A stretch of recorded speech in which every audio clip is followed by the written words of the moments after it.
Train ए और B क्रम से एक्स और वाई से एक ही समय पर एक दूसरे की ओर निरंतर गति से यात्रा करना शुरू करती है। अब देखना दुर्गा जी, ये क्या है? स्टेशन है एक्स और वाई, एक्स और वाई स्टेशन है, स्टेशन है एक्स और वाई। अब आपने कहा ट्रेन ए और बी चलती हैं, ए यहां से चलती है सर और बी यहां से चलती है, एक दूसरे की ओर चलती है। एक ही समय पर ट्रेन ए स्टेशन वाई पर 10 मिनट में पहुंच जाती है। वाह, ये ए जो है ये वाई पे 10 मिनट में पहुंच जाती है। दुर्गा जी पहुंच सकती है कि नहीं? आप बोलेंगे पहुंच सकते, कौन सी बड़ी बात है।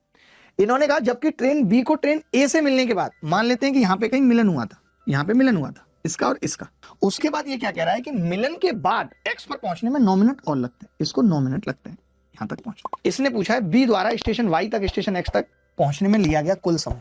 आप बता दुर्गा जी, मुझे कौन सा समय नहीं पता, क्या सवाल का उत्तर 6 हो सकता है? नहीं हो सकता। यही चीज तो अच्छी है आपकी। आप ये कह रहे हो साहब 10 भी शायद नहीं हो सकता, दोनों इक्वल तो है नहीं, तो 10 भी नहीं हो सकता। आप ये कह रहे हो कि जो भी उत्तर होगा वो 9 से तो बड़ा होगा, क्योंकि यहां से यहां तक ही 9 में पहुंचा है। ये मीटिंग पॉइंट है, ये मीटिंग पॉइंट है। यानी अगर मुझे ये टाइम पता चल जाए दुर्गा जी टी, तो बात बन जाएगी या नहीं? आप बताओ टी क्या है? ये दोनों का मीटिंग का समय है। अगर इसको भी यहां तक टी लगाए तो इसको भी यहां तक टी लगा होगा, क्योंकि मीटिंग टाइम तो सेम होता है। अब आप बताओ अगर इसने टोटल 10 लिया है तो यहां तक पहुंचने में इसको कितना टाइम लगा होगा? 10 माइनस टी। आप बड़े इंटेलिजेंट हो।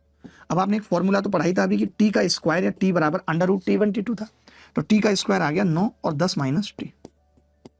अगर मैं इधर ले आऊं इसको तो टी स्क्वायर माइनस या प्लस 9t माइनस 90 बराबर 0, और फैक्टर कर दूं दुर्गा जी तो t प्लस 15 और t माइनस 6। आप यहां से कह सकते हो t 6 आ गया। अगर t 6 आ गया तो टोटल टाइम कितना होगा? 15। यही उत्तर है।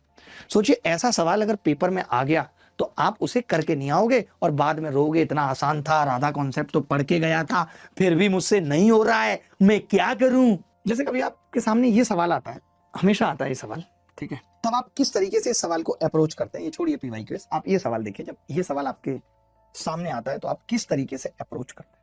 कभी आपने देखा ऐसा सवाल या हो पाता है आपसे ऐसा सवाल? क्या अप्रोच होती है आपके पास, पता है आप में से किसी को?